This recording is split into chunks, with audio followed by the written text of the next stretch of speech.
Welcome inside the FIU Athletics Podcast, brought to us by our friends at Baptist Health, a very special edition of the podcast, joined now by FIU President Jeanette Nuñez. And I always ask every person that's new to FIU the same question, whether it be a player or a coach: why FIU? Now, normally when I ask that question, they don't hold multiple degrees from FIU, so that does explain some of the answer, but I'll ask you anyway. President Nuñez, why FIU? Well, why FIU? FIU is obviously just very special to me personally. Like you mentioned, not only do I have 2 degrees, my kids have come here, so I'm a Panther at heart. I'm a Panther by word, by deed. I'm a Panther parent. But FIU is where it's at. FIU, I would say, more than any university in the country, is impacting lives, is changing trajectories, is creating opportunities. And I think what we do here, the way we grind, the way we're passionate about everything we do, for me, it's just really special to be president at this time. And when you took over as president, my dad asked me, he's like, so what does she do each day? And I'm like, I don't actually have a great answer. I'm not exactly sure myself. So I'll ask you, what is a day in the life of President Jeanette Nuñez here at FIU? Well, sometimes I don't know either, because I look at my calendar, I'm like, how did this happen? Yeah. But I'll tell you, it's been extraordinarily busy, and every day is different. That's the beauty of this job. And so today it was, a tour at a local high school, talking about opportunities. It was a meeting with a donor to talk about the vision for their investment in FIU. Now it's this, I get to do this fun podcast. Right. And then, of course, today we have all kinds of homecoming events. And so I try to kind of keep a balance of, the day-to-day work, the administrative, the paperwork, the signing off on the contracts, that kind of boring stuff that nobody wants to hear about. But then I always try to find some time to talk to students, faculty, administration. Just yesterday we named our 5 under 35 alumni. So alumni is a big focus for me. Yeah. Being out in the community is a big focus for me. I think the president has to have a balance between inward facing and outward facing. And so I'm always looking at ways to promote FIU internally and externally. I like the word balance. Have you kind of found that groove now? I imagine day one was a lot. No. Short answer, no. Right, that's fair. Each day kind of brings new things. Yes. But one thing that has been consistent from day one, it's clear to anybody who's around us that you care about athletics. Whether that be seeing you at road games or going to games here on campus the second you were installed even as the interim president. Where does that athletics drive for you, that passion for sports, come from? Well, honestly, growing up in my house, I learned everything I know about football from my mom, who's 89 and was just such a great role model for me. But, I really do love athletics. I loved watching my kids play competitively in high school and recreationally. So athletics has always been a big part of our family. Mm-hmm. Sundays, obviously, it's faith, family, and football. That's right. But, I really do enjoy all of our athletic programs. And we were just talking before the interview about the great soccer match the other night. Phenomenal. I mean, just so exciting for FIU. And I think beyond just the fun and the excitement is really the importance of athletics for the university in and of itself. Definitely. And, a lot of people like to think of the two as separate.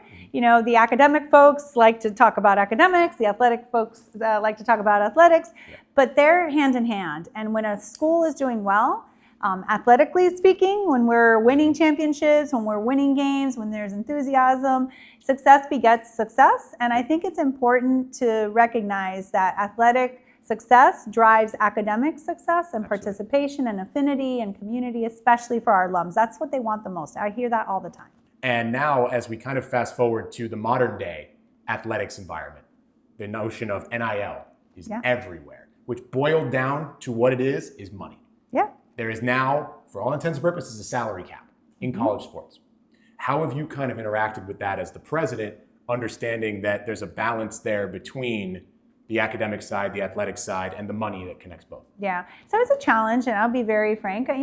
Sometimes it's a little sad to see that college athletics has become a business, but I'm a realist, so you got to work with what you got, and you got to focus on opportunities for our athletes to, of course, their name, image, and likeliness. If we're using it, there should be some compensation there. But I also think from the university perspective, we've really tried to dig down deep and figure out how are we going to support our athletics department. And one example that I can share with you is obviously through the Board of Governors, which is the overarching board that oversees all state universities in the state of Florida. They gave us the authority to move forward with some contributions towards that. And so FIU currently is allocated $2.5 million. I know it's not the 20.5 that some other schools may be doing, but it's a start. We'll continue to work through the financial aspect of it. It's a challenge, and I would be lying if I said otherwise. But I'm committed to helping find both private sector dollars and individuals that are athletic donors that want to support the program. I'm committed to doing that as well. And we've already seen that growth. There's already partnerships in place that weren't before. But one thing, as we mentioned, that grouping of athletics and academics, the word alignment is thrown around in college athletics a lot, and it comes between an athletic director, a president, and often a head football coach, who's one of the most important people on campus. I think the best example of it for us was the pig roast, because the idea came from you, the presidential side of it. Obviously, Willie Simmons put in a great game plan, and we smoked FAU. Yep. And Scott Carr did a phenomenal job of having the in-game entertainment, the drive, the end zones, the uniforms, and keeping FAU on the schedule, which at one time wasn't guaranteed.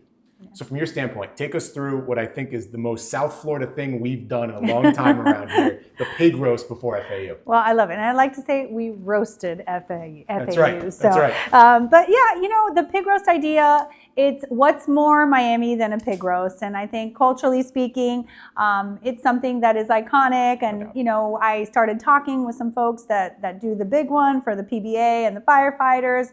And I was like, absolutely, FIU should be in the pig roast business. 100%.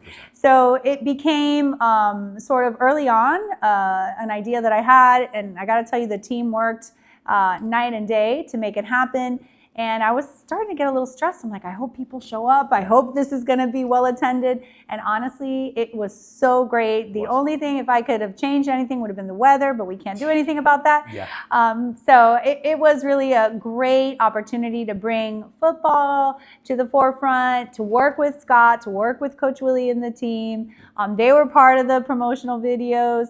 We got the community to come in. We got private sector partnerships that we have and that we've developed to come and support and sponsor. And it was just a great time. And so, the bar has been set pretty high. No doubt. But don't worry, next year's going to be even better. I can't wait. And for me in particular, because I learned after the fact there was a spot for an additional judge that I was not told about beforehand. Oh, geez. So next year, I'm all in. I know my way around the lechon. I promise. I got to tell you, I only tried, I think maybe 5 different pig roast competition offerings, and it was a lot. So I feel bad for the judges that tried probably 15 different options. So you won't have to feel bad for me around. I'm plenty prepared for all that if necessary.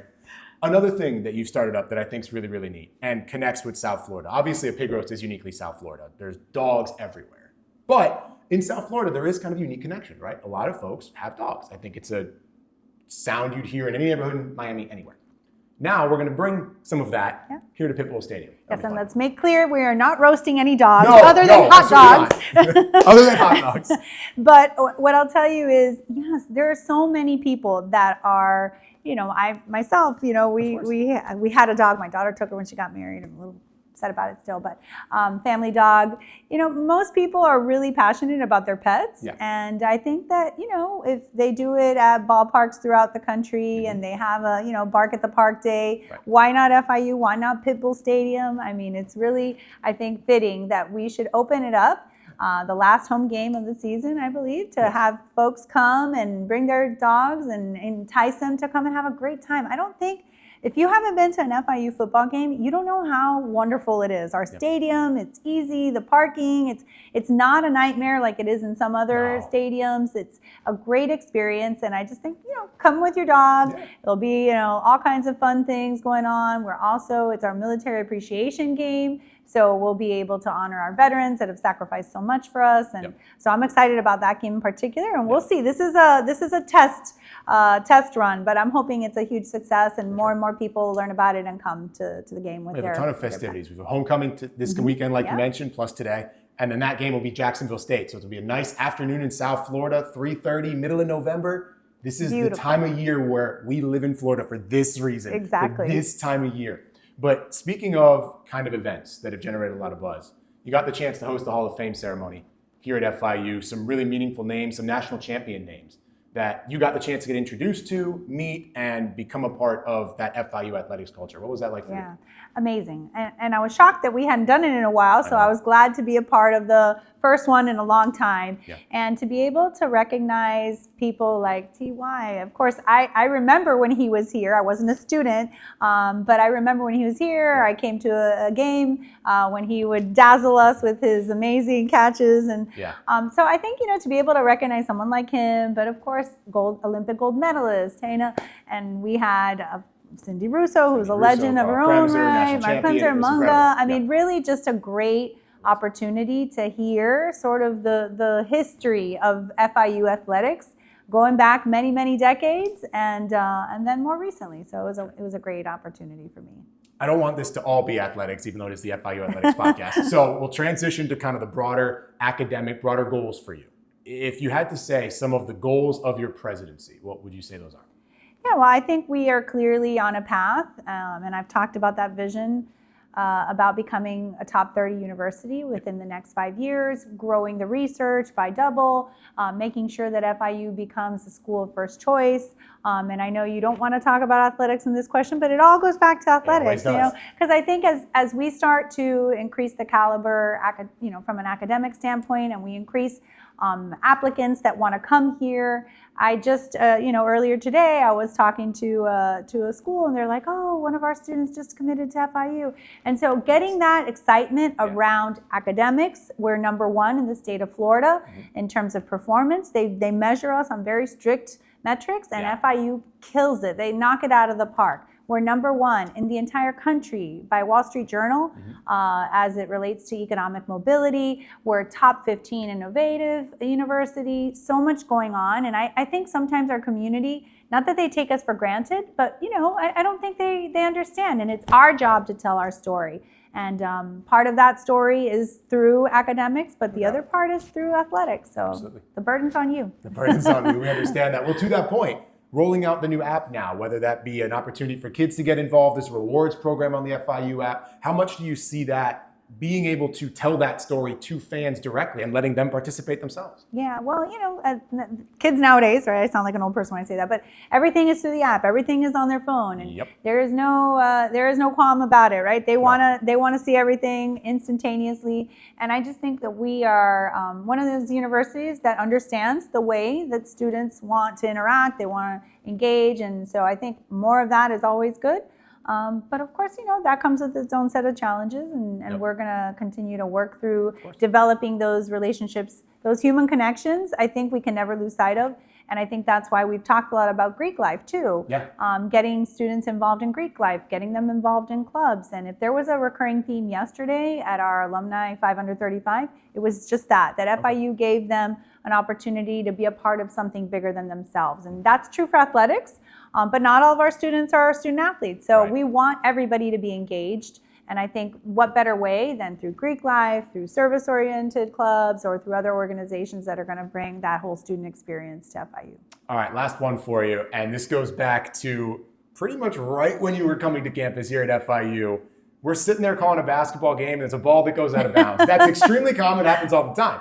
Then we see, and it was Scott Carr who caught the ball. Okay, kind of fun story. The athletic director caught a ball. No, wait a minute. That ball was about to hit President Nuñez. Hold on now. Take us through that sequence as you saw it, as you very nearly got a bit of a rude welcome to FIU with a basketball right to the face. Yeah, I was wondering if it was on purpose or not, but that's okay. I'll take it if that's what it means, supporting our teams. Right. But yes, Scott had good hands. I must say, I didn't think he had it in him. I hope he doesn't watch this podcast.